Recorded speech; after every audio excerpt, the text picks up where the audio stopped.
ओम। प्रेम से बोलिए भगवान श्री हरि नारायण की जय। प्रथम भाग में आपने सुना किस प्रकार श्री गरुण जी ने वैकुंठ लोक का वर्णन किया तथा मरण काल में और मरण के अनंतर जीव के कल्याण के लिए विहित विभिन्न कर्तव्यों के बारे में श्री गरुण जी ने श्री भगवान नारायण से प्रश्न किया। इस भाग में सुनेंगे किस प्रकार भगवान श्री हरि नारायण ने श्री गरुण जी के जिज्ञासाओं को शांत किया तथा उनके प्रश्नों का किस प्रकार उत्तर दिया। भगवान श्री कृष्ण ने कहा, हे भद्र, आपने मनुष्यों के हित में बहुत ही अच्छी बात पूछी है। सावधान होकर इस समस्त और्ध्वदैहिक क्रियाओं को भली भांति सुने। हे गरुण, जो सम्यक रूप से भेद रहित है, जिसका वर्णन श्रुतियों और स्मृतियों में हुआ है, जिसको इंद्र आदि देवता, योगी जन और योग मार्ग का चिंतन करने वाले विद्वान नहीं देख सके हैं, जो गुह्य अति गुह्य है, ऐसे उस प्रधान तत्व को जिसे मैंने अभी तक किसी अन्य से नहीं कहा है, तुम मेरे भक्त हो, इसलिए मैं तुम्हें बता रहा हूँ। हे वैनते, इस संसार में पुत्रहीन व्यक्ति की गति नहीं है, उसको स्वर्ग प्राप्त नहीं होता है। अतः शास्त्रानुसार यथा योग्य उपाय से पुत्र उत्पन्न करना ही चाहिए। यदि मनुष्य को मोक्ष नहीं मिलता है तो पुत्र नरक से उसका उद्धार कर देता है। पुत्र और पौत्र को मरे हुए प्राणी को कंधा देना चाहिए तथा उसका यथा विधान अग्निदाह करना चाहिए। शव के नीचे पृथ्वी पर तिल के सहित कुश बिछाने से शव की आधारभूत भूमि उस ऋतुमती नारी के समान हो जाती है जो प्रसव की योग्यता रखती है। मृतक के मुख में पंचरत्न डालना बीज वपन के समान है, जिससे आगे जीव की शुभ गति का निश्चय होता है। जैसे पुष्प अर्थात ऋतु काल में स्त्रियों का रजो दर्शन न होने पर गर्भ धारण संभव नहीं है, वैसे ही शव भूमि भी तिल कुश आदि के बिना जीव की शुभ योनि में कारण नहीं बन पाती। इसलिए श्रद्धा पूर्वक तिल कुश पंचरत्न आदि का यथा विधान विनियोग आवश्यक है। गोबर से भूमि को सबसे पहले लीपना चाहिए, तदनंतर उसके ऊपर तिल और कुश बिछाना चाहिए। उसके बाद आतुर व्यक्ति को भूमि पर कुशासन के ऊपर सुला देना चाहिए। ऐसा करने से वह प्राणी अपने समस्त पापों को जलाकर पाप मुक्त हो जाता है। शव के नीचे बिछाए गए कुश समूह निश्चित ही मृत्युग्रस्त प्राणी को स्वर्ग ले जाते हैं, इसमें संशय नहीं है। जहाँ पृथ्वी पर मल मूत्र आदि का लेप अर्थात संबंध नहीं है, वहाँ वह सदा पवित्र है, और जहाँ मल मूत्र आदि का लेप अर्थात संबंध है, वहाँ मल मूत्र आदि का अपसारण करके गोमय से लेप करने पर वह शुद्ध होती है। गोबर से बिना लिपी हुई भूमि पर सुलाए गए मरणासन व्यक्ति में यक्ष, पिशाच एवं राक्षस कोटि के क्रूर कर्मी दुष्ट लोग प्रविष्ट हो जाते हैं। मरणासन की मुक्ति के लिए उसे जल से बनाए गए मंडल वाली भूमि पर ही सुलाना चाहिए, क्योंकि नित्य होम, श्राद्ध, पाद प्रक्षालन, ब्राह्मणों की अर्चा एवं भूमि का मंडलीकरण मुक्ति के हेतु माने गए हैं। बिना लिपि पुती मंडलहीन भूमि पर मरणासन व्यक्ति को नहीं सुलाना चाहिए। भूमि पर बनाए गए ऐसे मंडल में ब्रह्मा, विष्णु, रुद्र, लक्ष्मी तथा अग्नि आदि देवता विराजमान हो जाते हैं। अतः मंडल का निर्माण अवश्य करना चाहिए। मंडल विहीन भूमि पर प्राण त्यागने पर वह चाहे बालक हो, चाहे वृद्ध हो और चाहे जवान हो, उसको अन्य योनि नहीं प्राप्त होती है।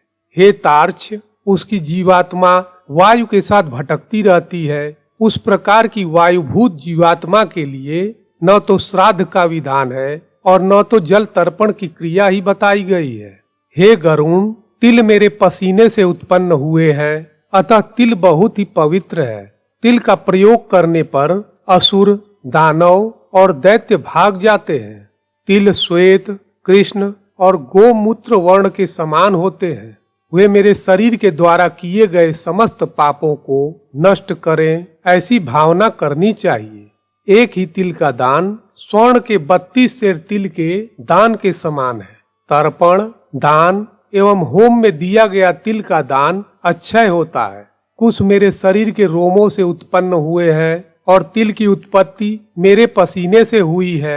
इसलिए देवताओं की तृप्ति के लिए मुख्य रूप से कुश की और पितरों की तृप्ति के लिए तिल की आवश्यकता होती है। देवताओं और पितरों की तृप्ति विश्व के लिए उपजीव्य अर्थात रक्षक होने के कारण विश्व की तृप्ति में हेतु है।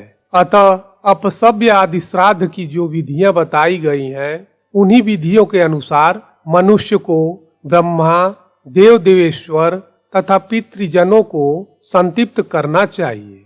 अपसव्य आदि होकर अर्थात तिल का उपयोग करने से ब्रह्मा, पितर और देवेश्वर तृप्त होते हैं। अपसव्य होकर कर्म करने से पितरों की संतृप्ति होती है। कुश के मूल भाग में ब्रह्मा, मध्य भाग में विष्णु तथा अग्र भाग में शिव को जानना चाहिए। ये तीनों देव कुश में प्रतिष्ठित माने गए हैं। हे पक्षीराज, ब्राह्मण, मंत्र, कुश, अग्नि और तुलसी ये बार बार समर्पित होने पर भी पर्युषित नहीं माने जाते, कभी निर्माल्य अर्थात बासी नहीं होते। इनका पूजा में बारंबार प्रयोग किया जा सकता है। हे खगेंद्र, तुलसी, ब्राह्मण, गौ, विष्णु तथा एकादशी व्रत ये पांचों संसार सागर में डूबते हुए लोगों को नौका के समान पार कराते हैं। हे पक्षी श्रेष्ठ, विष्णु, एकादशी व्रत, गीता, तुलसी, ब्राह्मण और गौ ये 6 इस असार संसार में लोगों को मुक्ति प्रदान करने के साधन है। यह खटपदी कहलाती है। दर्भमूले स्थितो ब्रह्मा मध्ये देवो जनार्दनः दर्भाग्रे शंकरम विद्यात् त्रयो देवा कुशे स्मृताः विप्रा मंत्रा कुशा वहिंस तुलसी च खगेश्वर नैते निर्माल्यताम यान्ति क्रियमाणा पुनः पुनः। तुलसी ब्राह्मणा गावो विष्णुर एकादशी खग पंच प्रवह नान्यो भवाब्दो मज्जताम निणाम। विष्णुर एकादशी गीता तुलसी विप्रधेनवः असारे दुर्ग संसारे खटपदी मुक्तिदायिनी। जैसे तिल की पवित्रता अतुलनीय होती है, उसी प्रकार कुश और तुलसी भी अत्यंत पवित्र होते हैं। ये तीनों पदार्थ मरणासन व्यक्ति को दुर्गत से उबार लेते हैं। तिला पवित्रम अतुलम दर्भाश्चापि तुलस्यथ निवारयन्ति चैतानि दुर्गतिम यान्त मातुरम। दोनों हाथों से कुश उखाड़ना चाहिए और उसे पृथ्वी पर रखकर जल से प्रोक्षित करना चाहिए तथा मृत्यु काल में मरणासन के दोनों हाथों में रखना चाहिए।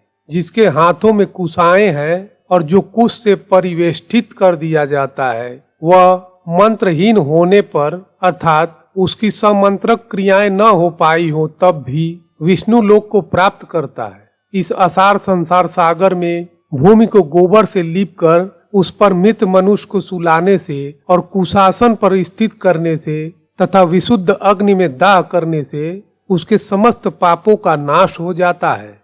लवण और उसका रस दिव्य अर्थात उत्तम लोक का प्रापक है। वह प्राणियों की समस्त कामनाओं को सिद्ध करने वाला है। लवण के बिना अन्न रस उत्कट अर्थात न अभिव्यक्त होते हैं और न सुस्वादु होते हैं। इसलिए लवण रस पितरों को प्रिय होता है और स्वर्ग को प्रदान करने वाला है। यह लवण रस भगवान विष्णु के शरीर से उत्पन्न हुआ है। इस बात को जानने वाले योगी जन लवण के साथ दान करने को कहते हैं। इस पृथ्वी पर यदि ब्राह्मण, क्षत्रिय, वैश्य, स्त्री तथा शूद्र वर्ण के आतुर व्यक्ति के प्राण न निकलते हो तो उसके लिए स्वर्ग का द्वार खोलने के लिए लवण का दान देना चाहिए। हे पक्षींद्र, अब मृत्यु के स्वरूप को विस्तार पूर्वक सुने।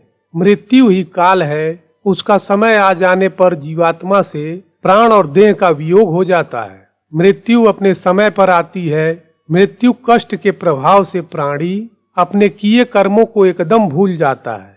हे गरुण, जिस प्रकार वायु मेघमंडलों को इधर उधर खींचता है, उसी प्रकार प्राणी काल के वश में रहता है। सात्विक, राजस और तामस ये सभी भाव काल के वश में है। प्राणियों में वे काल के अनुसार अपने अपने प्रभाव का विस्तार करते हैं।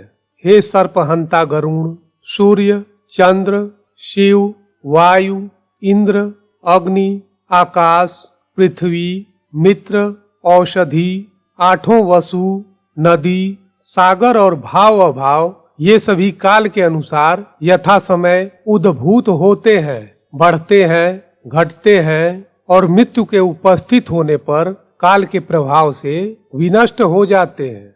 हे पच्छिन, जब मृत्यु आ जाती है तो उसके कुछ समय पूर्व दैव योग से कोई रोग प्राणी के शरीर में उत्पन्न हो जाता है, इंद्रियां विकल हो जाती है और बल, ओज तथा वेग शिथिल हो जाता है।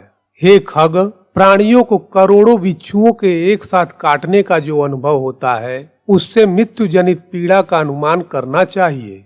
उसके बाद ही चेतनता समाप्त हो जाती है, जड़ता आ जाती है। तदनंतर यमदूत उसके समीप आकर खड़े हो जाते हैं और उसके प्राणों को बलात् अपनी ओर खींचना शुरू कर देते हैं। उस समय प्राण कंठ में आ जाते हैं। मृत्यु के पूर्व मृतक का रूप विभत्स हो उठता है, वह फेन उगलने लगता है, उसका मुंह लार से भर जाता है। उसके बाद शरीर के भीतर विद्यमान रहने वाला वह अंगुष्ठ परिमाण का पुरुष हाहाकार करता हुआ तथा अपने घर को देखता हुआ यमदूतों के द्वारा यमलोक ले जाया जाता है। मृत्यु के समय शरीर में प्रवाहित वायु प्रकुपित होकर तीव्र गति को प्राप्त करता है और उसी की शक्ति से अग्नि तत्व भी प्रकुपित हो उठता है।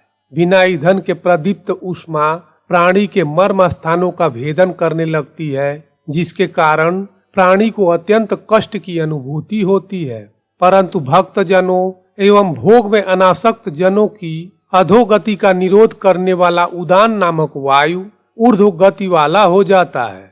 जो लोग झूठ नहीं बोलते, जो प्रीति का भेदन नहीं करते, आस्तिक और श्रद्धावान है, उन्हें सुख पूर्वक मृत्यु प्राप्त होती है।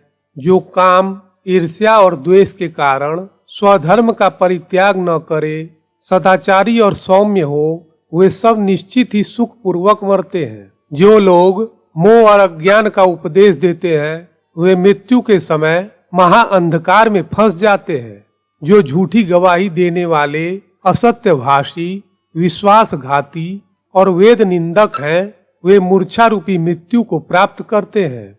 उनको ले जाने के लिए लाठी एवं मुगदर से युक्त, दुर्गंध से भरपूर एवं भयभीत करने वाले दुरात्मा यमदूत आते हैं। ऐसी भयंकर परिस्थिति देखकर प्राणी के शरीर में भयवश कंपन होने लगता है। उस समय वह अपनी रक्षा के लिए अनवरत माता पिता और पुत्र को याद कर करुण क्रंदन करता है। उस क्षण प्रयास करने पर भी ऐसे जीव के कंठ से एक शब्द भी स्पष्ट नहीं निकलता। भयवश प्राणी की आंखें नाचने लगती है, उसकी सांस बढ़ जाती है और मुंह सूखने लगता है। उसके बाद वेदना से आविष्ट होकर वह अपने शरीर का परित्याग करता है और उसके बाद ही वह सबके लिए अस्पृश्य एवं घृणा योग्य हो जाता है। हे गरुण, इस प्रकार मैंने यथा प्रसंग मृत्यु का स्वरूप सुना दिया। अब आपके उस दूसरे प्रश्न का उत्तर, जो बड़ा ही विचित्र है, उसे सुना रहा हूँ। हे पक्षीराज, पूर्व जन्म में किए गए भांति भांति के भोगों को भोगता हुआ प्राणी यहाँ भ्रमण करता रहता है। देव, असुर और यक्ष आदि योनियां भी प्राणी के लिए सुख प्रदायिनी है।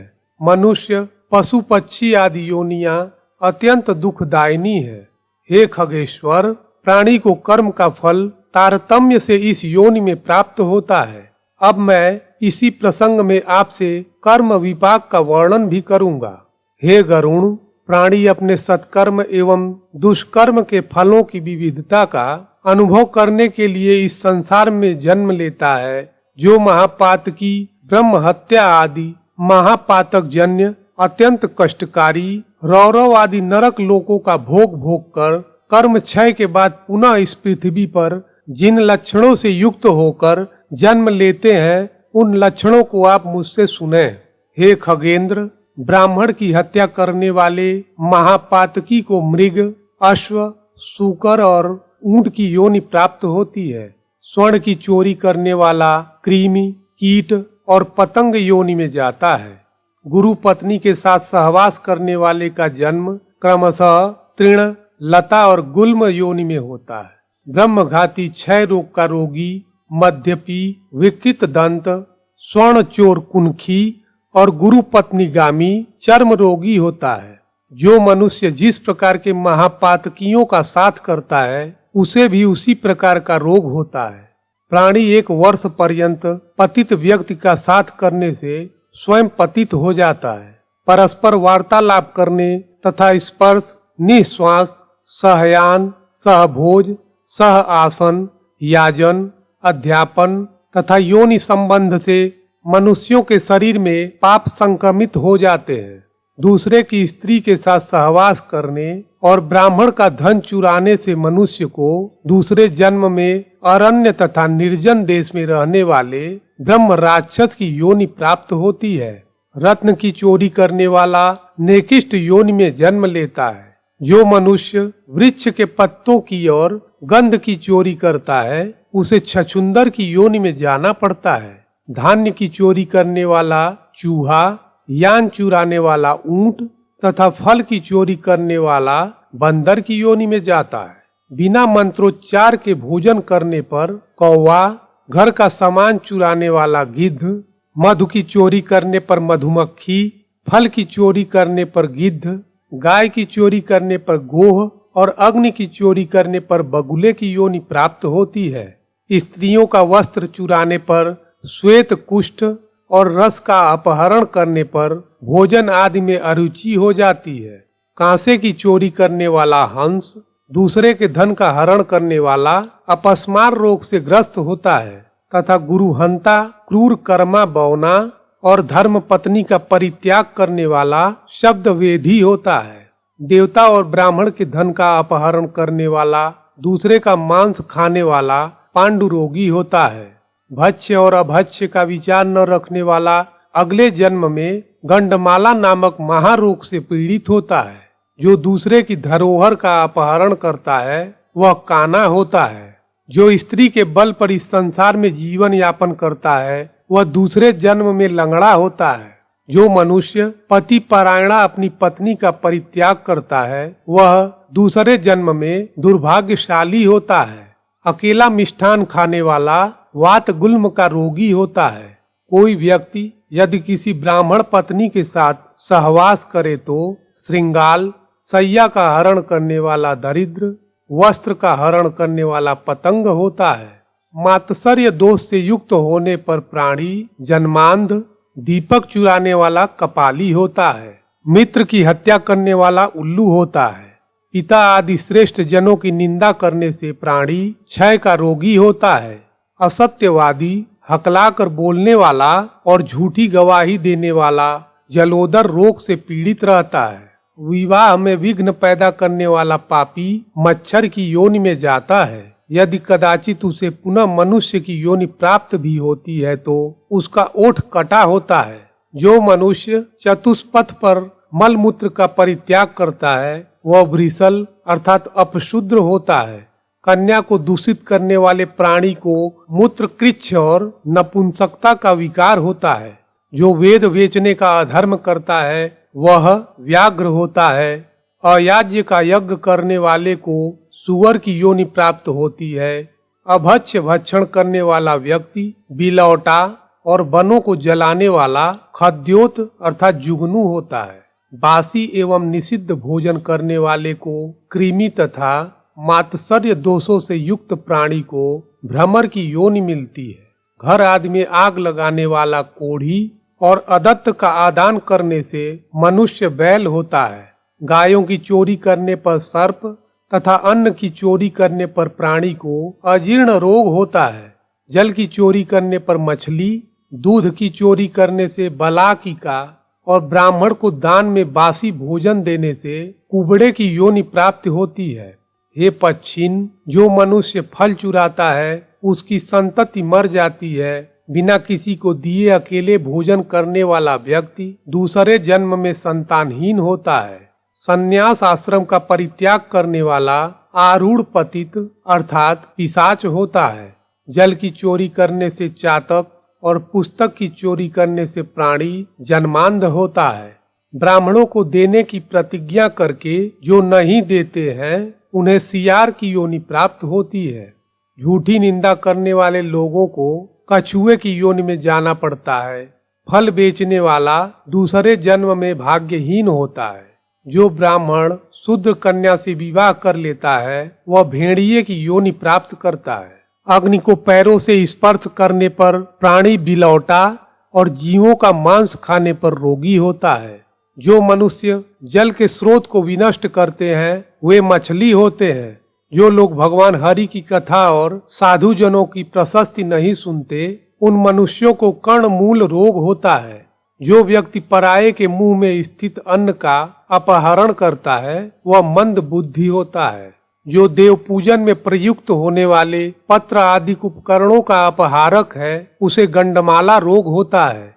दंभ के वशीभूत होकर जो प्राणी धर्माचरण करता है उसको गज चर्म का रोग होता है। विश्वासघाती मनुष्य के शरीर में शिरोअर्ति रोग होता है। शिव के धन और निर्माल्य का सेवन करने वाला व्यक्ति शिष्ण पीड़ा से ग्रसित रहता है। स्त्रियां पाप की भागनी होती हैं और इन्हें उन्हीं जंतुओं की भार्या होना पड़ता है। उक्त कर्मों के कुफल से प्राप्त नरक का भोग करने के बाद मनुष्य इन्हीं सब योनियों में प्रविष्ट होता है, ऐसा निश्चय समझना चाहिए। हे खगपते, जिस प्रकार इस संसार में नाना भांति के द्रव्य विद्यमान है उसी प्रकार प्राणियों की विभिन्न जातियां भी हैं। वे सभी अपने अपने विभिन्न कर्मों के प्रतिफल रूप में सुख दुख एवं नाना योनियों का भोग करते हैं। तात्पर्य यही है कि प्राणी को शुभ कर्म करने से शुभ फल प्राप्ति होती है और अशुभ कर्म करने से अशुभ फल की प्राप्ति होती है। इस प्रकार हमने जाना कि श्री गरुण जी के प्रश्नों का श्री भगवान ने किस प्रकार उत्तर दिया। प्रेम से बोलिए भक्त वत्सल श्री हरि भगवान नारायण की जय। श्री गरुण जी की जय। ओम।